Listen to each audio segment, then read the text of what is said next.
Hello friends, welcome to day trader Telugu and good evening. Next వీక్లో market రిలేటెడ్గా ఉన్న important updates మాట్లాడుకుంటూ state bank of India results post చేసిన తర్వాత చాలా ఎక్కువగా ర్యాలీ అవుతుంది కదా. సో ఈ ర్యాలీ రిలేటెడ్గా సబ్స్క్రైబర్స్ ఎక్కువగా కామెంట్ సెక్షన్లో అడుగుతున్నారు. So state bank of India గురించి, జీ ఎంటర్టైన్మెంట్ ఫాలో అయింది కదా, సో జీ ఎంటర్టైన్మెంట్ గురించి, అలాగే ఐటీసీ, ఫ్యూచర్ రిటైల్ అండ్ ఇతర మార్కెట్లో ఉన్న లేటెస్ట్ అప్డేట్స్ని కవర్ చేస్తూ నెక్స్ట్ వీక్లో నిఫ్టీ ఏ రేంజ్ బిట్వీన్లో ట్రేడ్ అవడానికి పాసిబిలిటీ ఉంది, సో మార్కెట్ రిలేటెడ్గా ఉన్న సపోర్ట్, రెసిస్టెన్స్ని మాట్లాడుకుంటూ ఈ వీడియోని అయితే ఎండ్ చేద్దాం. సో మొదటగా మార్కెట్ రిలేటెడ్గా ర్యాలీని మీరు గమనిస్తే బడ్జెట్ ఆ పాయింట్ ఆఫ్ టైం నుంచి కూడా మార్కెట్లో ఒక స్ట్రాంగ్ ర్యాలీ అయితే కొనసాగుతుంది.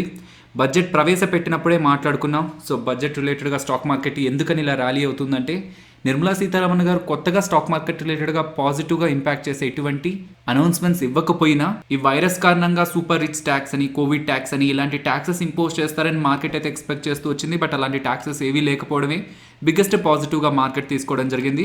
అండ్ ఆ పాయింట్కి ముందు వరకు మీన్స్ బడ్జెట్కి ముందు వరకు ఎఫ్ఐఎస్ మన ఇండియన్ ఈక్విటీ మార్కెట్స్ రిలేటెడ్గా సెల్లర్స్గా ఉంటూ వచ్చారు. బట్ ఆ పాయింట్ ఆఫ్ టైం నుంచి ఎఫ్ఐడిఐ డేటాని మీరు గమనిస్తూ వస్తే ఫిబ్రవరి 1 కంటే ముందు నుంచి సెల్లర్స్గా ఉన్న ఎఫ్ఐఎస్ ఫిబ్రవరి 1 నుంచి మనకి బై సైడ్కి మారడం జరిగింది. సో ఈ మంత్ స్టార్టింగ్ నుంచి ఇప్పటివరకు ఎఫ్ఐఎస్ ఎంత ఇన్వెస్ట్ చేశారన్న డేటా ఇక్కడ మీరు గమనించవచ్చు. 13,595 crores దగ్గరగా ఇండియన్ ఈక్విటీ మార్కెట్స్లో ఫిబ్రవరి 1 నుంచి ఇప్పటివరకు ఎఫ్ఐఎస్ అయితే ఇన్వెస్ట్మెంట్స్ చేశారు. అలాగే డిఐఎస్ని మీరు గమనిస్తే ఈ మంత్ స్టార్టింగ్ నుంచి బడ్జెట్ ప్రవేశపెట్టిన పాయింట్ ఆఫ్ టైం నుంచి కూడా డిఐఎస్ 4,700 crores దగ్గరగా ఇండియన్ ఈక్విటీ మార్కెట్స్లో సెల్ చేయడం జరిగింది. బట్ మీరు గమనిస్తే బడ్జెట్ ఆ పాయింట్ ఆఫ్ టైంలో కేవలం ఇండియన్ ఈక్విటీ మార్కెట్స్ అనే కాదు, గ్లోబల్ మార్కెట్స్ కూడా, గ్లోబల్ సెంటిమెంట్స్ కూడా పాజిటివ్గానే ఉన్నాయి. సో గ్లోబల్ సెంటిమెంట్స్ పాజిటివ్గా ఉండడం, మన బడ్జెట్లో కూడా ఎటువంటి నెగిటివ్ సర్ప్రైజ్ లేకపోవడం, and from that point FIs మన ఇండియన్ ఈక్విటీ మార్కెట్స్లో బయింగ్ సైడే ఉంటూ రావడంతో అది ఇండియన్ ఈక్విటీ మార్కెట్స్ని పాజిటివ్ డైరెక్షన్లో అయితే మూవ్ చేస్తుంది. ప్రీవియస్ వీడియోస్లో కూడా నేను మెన్షన్ చేస్తూ వస్తున్నది, మోస్ట్ ఆఫ్ ద బ్యాంక్స్ అన్ని కూడా ఎక్స్పెక్టెడ్ కంటే బెటర్ రిజల్ట్స్ని పోస్ట్ చేస్తున్నాయి. బ్యాంక్స్ అండ్ ఈ ఫైనాన్షియల్స్ మీద ఎక్కువగా నెగిటివ్ ఇంపాక్ట్ ఉంటుందని ఎక్స్పెక్టేషన్స్తో మార్కెట్ ఉంటే బ్యాంకింగ్ సెక్టార్కి సంబంధించిన మెయిన్ నెంబర్స్ అన్ని పాజిటివ్గా ఉన్నాయి. Specially most of the banks రిలేటెడ్గా కాసా ఇంప్రూవ్ అవుతూ వచ్చింది, current account, savings account deposits and overall deposit rate కూడా previous quarter and last year same quarter తో కంపేర్ చేసినా సరే గ్రోత్ కనిపిస్తూ వచ్చింది అనమాట. మీన్స్ ఈ వైరస్ కారణంగా బ్యాంకింగ్ సెక్టర్ కి సంబంధించిన మెయిన్ నెంబర్స్ ఎక్కువగా ఇంపాక్ట్ అవ్వకపోవడంతో most of the banks related గా స్టాక్ ప్రైజెస్ లో ఎక్కువగా ర్యాలీ కనిపిస్తుంది. అండ్ ఆల్రెడీ స్టాక్ మార్కెట్లో ఉన్న most of the companies December ended quarter రిజల్ట్స్ని, Q3 రిజల్ట్స్ని అయితే పోస్ట్ చేయడం జరిగింది. బట్ స్టిల్ నెక్స్ట్ వీక్లో చాలా ఇంపార్టెంట్ కంపెనీస్ అయితే రిజల్ట్స్ని పోస్ట్ చేయబోతున్నాయి. మోర్ దెన్ 2,400 కంపెనీస్ దగ్గరగా. అందులో ఇంపార్టెంట్ కంపెనీస్ని మనం గమనిస్తే BPCL, Tata steel, Aurobindo pharma, Eicher Motors, GAIL India, Hindalco, Titan, ACC, coal India, ITC, power grid, Grasim, అలాగే ఓఎన్జీసీ. వీటితో పాటు ఇంకే companies, important companies next week లో రిజల్ట్స్ పోస్ట్ చేయబోతున్నాయన్న నేమ్స్ మీకు స్క్రీన్ పైన కనిపిస్తుంటుంది. సో ఈ రిజల్ట్స్ అన్నింటిలో ఐటీసీ గురించి మాట్లాడుకోవాలి. ఐటీసీ వాళ్ళు వాళ్ళ రిజల్ట్స్ ని ఫిబ్రవరి 11వ తేదీన పోస్ట్ చేస్తారంటున్నారు. అదే పాయింట్ ఆఫ్ టైంలో డివిడెండ్ ని కూడా ప్రకటిస్తారని చెప్తున్నారు. ఇది ఐటీసీ రిలేటెడ్ గా. బట్ ఇక్కడ మీరు గమనిస్తే స్క్రీన్ పైన మీకు చాలా కంపెనీస్ కనిపిస్తుంటాయి అండ్ వాటికి సంబంధించి డివిడెండ్స్ కూడా కనిపిస్తుంటాయి. మీన్స్ ఒక్కొక్క కంపెనీ ఎంతెంత డివిడెండ్ ని ప్రకటించింది అని. సో దాని పక్కనే మీకు ఎక్స్ డేట్ కూడా కనిపిస్తుంది. ఫర్ ఎగ్జాంపుల్ ఆల్కైల్ అమైన్స్ వాళ్ళు 10 రూపీస్ డివిడెండ్ ని ప్రకటించారు కదా, ఎక్స్ డేట్ మీకు ఫిబ్రవరి 12th గా కనిపిస్తుంది. సో ఫిబ్రవరి 12th కంటే ఒక రోజు ముందు మనం ఆల్కైల్ అమైన్ షేర్స్ కొనుక్కుంటే ఈ ఇంటర్మ్ డివిడెండ్కి 10 రూపీస్ పర్ షేర్ డివిడెండ్కి మనం ఎలిజిబుల్ అవుతాం.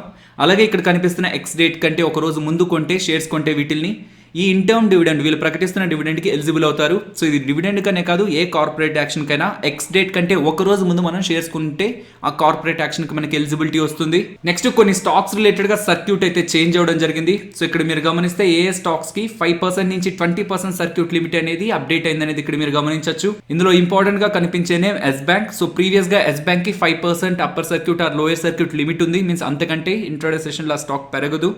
బట్ ఇప్పుడు 5 కాదు 20% వరకు సర్క్యూట్ లిమిట్ అయితే అప్డేట్ అవ్వడం జరిగింది. నెక్స్ట్ ఫ్యూచర్ రిటైల్ గురించి మాట్లాడుకోవాలి. ఇక్కడ 2 ఇంపార్టెంట్ అప్డేట్స్ ఉన్నాయి. మొదటిది, ఫ్యూచర్ రిటైల్ ఒక అధినేత కిషోర్ బియానీ గారి మీద సెబీ వాళ్ళు బ్యాన్ చేయడం జరిగింది కదా, 1 year పాటు స్టాక్ మార్కెట్, సెక్యూరిటీ మార్కెట్స్ నుంచి బ్యాన్ చేయడం జరిగింది కదా. సెబీ నుంచి ఇలా అప్డేట్ వచ్చింది కాబట్టి దీన్ని సవాలు చేస్తూ వీళ్ళు సాట్, సెక్యూరిటీస్ అపిలేట్ ట్రిబ్యునల్ కి మూవ్ అయ్యారంటున్నారు. సో వీళ్ళ మీద వచ్చిన ఆ బ్యాన్ ని తొలగించుకునేందుకు వీళ్ళు సాట్ కి అయితే మూవ్ అయ్యారని వీళ్ళు అప్డేట్ చేస్తున్నారు. సెకండ్ ఇంపార్టెంట్, రీసెంట్ టైమ్స్ లో ఢిల్లీ హైకోర్టులో Amazon future retail related case run అవుతూ ఉంది కదా. సో అది వాయిదాల మీద వాయిదాలుగా నెక్స్ట్ డే అలా మూవ్ అవుతూనే ఉంది. ప్రీవియస్ గా జరిగిన కోర్టు హియరింగ్ లో ఎటువంటి కంక్లూజన్ కూడా రాలేదు. సో ఇది మళ్ళీ అగైన్ రేపటికి అంటే ఫిబ్రవరి 8వ తేదీకి అయితే వాయిదా పడడం జరిగింది. ప్రీవియస్ గా హైకోర్టు నుంచి వచ్చిన అప్డేట్ అయితే ఫ్యూచర్ రిటైల్ అలాగే రిలయన్స్ ఇండస్ట్రీస్ డీల్ ముందుకు వెళ్ళకూడదని స్టేటస్ కో విధించారు, స్టే విధించారు. సో సిమిలర్ అప్డేట్ నే ఫర్దర్ గా ఇస్తారా లేదు డీల్ని కంటిన్యూ చేయొచ్చని ఫర్దర్గా పాజిటివ్ అప్డేట్ ఇస్తారనేది మనం గమనించాల్సి ఉంటుంది. Next SBI state bank of India గురించి మాట్లాడుకోవాలి. స్టేట్ బ్యాంక్ ఆఫ్ ఇండియా వాళ్ళు రిజల్ట్స్ పోస్ట్ చేసినప్పుడు ఆ రిజల్ట్స్ బాగున్నాయని మనం టెలిగ్రామ్లో అలాగే వీడియోలో కూడా నేను అప్డేట్ చేయడం జరిగింది. ఆ రిజల్ట్స్ రిలేటెడ్గా వాళ్ళు పోస్ట్ చేసిన రిజల్ట్స్ బాగానే ఉన్నాయి. కాకపోతే ఇలాంటి స్ట్రాంగ్ ర్యాలీకి మెయిన్ రీజన్ వాళ్ళు అలా రిజల్ట్స్ పోస్ట్ చేసిన తర్వాత most of the global rating and broking agencies అన్ని కూడా టార్గెట్స్ని ప్రీవియస్గా ఇచ్చిన టార్గెట్స్ని అప్గ్రేడ్ చేయడం జరిగింది. సో మీరు గమనిస్తే సిఎల్ఎస్ఏ వాళ్ళు ప్రీవియస్గా ఇచ్చిన టార్గెట్ని అప్గ్రేడ్ చేస్తూ 560 వాళ్ళ న్యూ టార్గెట్ గాను, అండ్ మెక్వైర్ వాళ్ళు ప్రీవియస్గా ఇచ్చిన టార్గెట్ని 25% రైజ్ చేస్తూ 450 రూపీస్ పర్ షేర్ టార్గెట్ గాను ఇవ్వడం జరిగింది. వీళ్ళనే కాదు, మోర్గన్ స్టాన్లే వాళ్ళు కూడా 525 రూపీస్ పర్ షేర్ టార్గెట్ ఇస్తుంటే క్రెడిట్ సూస్ వాళ్ళు 460 రూపీస్ పర్ షేర్ అయితే టార్గెట్ గా ఇవ్వడం జరిగింది. ఈ లాక్డౌన్ కారణంగా వచ్చిన ఇంపాక్ట్ ఎక్కువగా ఉంటుంది. వీటి రిలేటెడ్ గా ఫైనాన్షియల్స్ కొంత వీక్ గా ఉంటే రిజల్ట్స్ వీక్ గా పోస్ట్ చేస్తారనే ఎక్స్పెక్టేషన్స్ తో మోస్ట్ ఆఫ్ ద రేటింగ్ అలాగే బ్రోకింగ్ ఏజెన్సీస్ అన్ని కూడా ఈ రిజల్ట్స్ కు ముందు వాళ్ళ రేటింగ్స్ అలాగే టార్గెట్స్ ని లోయర్ లెవెల్స్ లో ఉంచారు. కాకపోతే ఎక్స్పెక్టెడ్ కంటే బెటర్ గా వీళ్ళు పర్ఫామ్ చేయడంతో compared with public sector bank, private banks ఎక్కువగా ర్యాలీ అయ్యాయి already. So public sector banks కూడా ప్రైవేట్ సెక్టర్ బ్యాంక్స్ తో కాంపీట్ అవుతూ రిజల్ట్స్ పోస్ట్ చేస్తూ ఉండేసరికి వీటికి సంబంధించిన రేటింగ్ అలాగే టార్గెట్స్ ని కూడా మోస్ట్ ఆఫ్ ద బ్రోకింగ్ అలాగే రేటింగ్ ఏజెన్సీస్ అయితే అప్గ్రేడ్ చేస్తూ వస్తున్నాయి. వీళ్ళు రిజల్ట్స్ పోస్ట్ చేసిన తర్వాత గ్లోబల్ రేటింగ్ ఏజెన్సీస్ అన్ని కూడా వాళ్ళ టార్గెట్స్ ని అప్గ్రేడ్ చేస్తూ రావడం అనేది state bank of India related ఒక స్ట్రాంగ్ పాజిటివ్ ఫ్యాక్టర్ అనుకోవాలి. Okay, state bank of India వాళ్ళు మంచి రిజల్ట్స్ పోస్ట్ చేశారు. గ్లోబల్ రేటింగ్ ఏజెన్సీస్ అన్ని కూడా, సో రేటింగ్ అలాగే బ్రోకింగ్ ఏజెన్సీస్ అన్ని కూడా టార్గెట్ ని అప్గ్రేడ్ చేశాయి. అలాగే జీ ఎంటర్టైన్మెంట్ వాళ్ళు కూడా మార్కెట్ ఎక్స్పెక్ట్ చేసిన ప్రాఫిట్, ఎబిటా, మార్జిన్స్ వీటికంటే కూడా బెటర్గా నెంబర్స్నే వీళ్ళు పోస్ట్ చేశారు. సో ప్రెసెంట్ రిజల్ట్స్ బాగానే ఉన్నాయి. కాకపోతే స్టాక్ ప్రైస్లో నియర్లీ 13% దగ్గరగా సెల్ ఆఫ్ కనిపించడానికి మెయిన్ రీజన్ వీళ్ళ మేనేజ్మెంట్ ఇచ్చిన ఒక ఇంపార్టెంట్ అప్డేట్. వీళ్ళ మేనేజ్మెంట్ ఏం చెప్తున్నారంటే కమింగ్ డేస్లో మూవీ ప్రొడక్షన్ రిలేటెడ్గా వీళ్ళు ఎక్కువ ఇన్వెస్ట్మెంట్స్ చేస్తారంటున్నారు. సో మూవీస్ తీస్తుంటారు కదా, సో వాటిని నిర్మించడానికి, వాటిని ప్రొడ్యూస్ చేయడానికి ఎక్కువగా డబ్బులు ఖర్చు పెడతారంటున్నారు. మూవీస్ తీయడం మంచిదే కదా, హిట్ అయితే ఎక్కువగా డబ్బులు వస్తుంది కదా అంటే ఒక మూవీ తీసిన తర్వాత హిట్ అవుతుందా ఫ్లాప్ అవుతుందా అని వేరియస్ కండిషన్స్ మీద ఆధారపడి ఉంటుంది.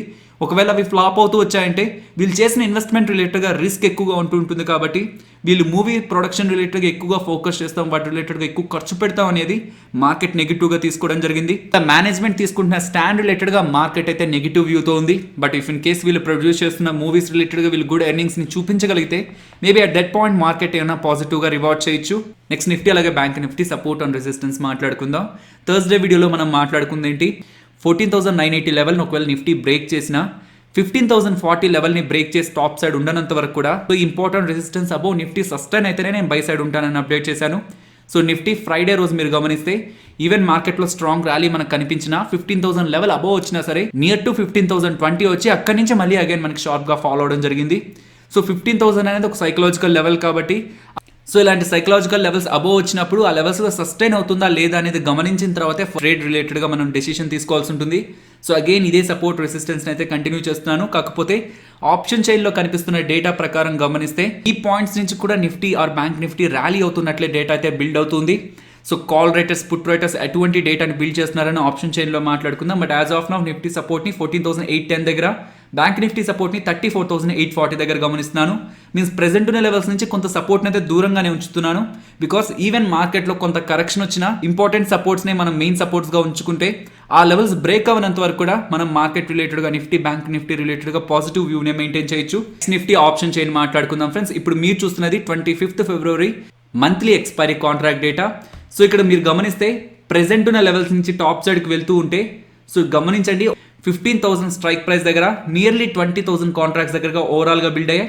కాకపోతే లాస్ట్ ట్రేడింగ్ సెషన్లో ఇంట్రాడేలో మీకు ఒక స్ట్రాంగ్ యాక్టివిటీ కనిపించలేదు.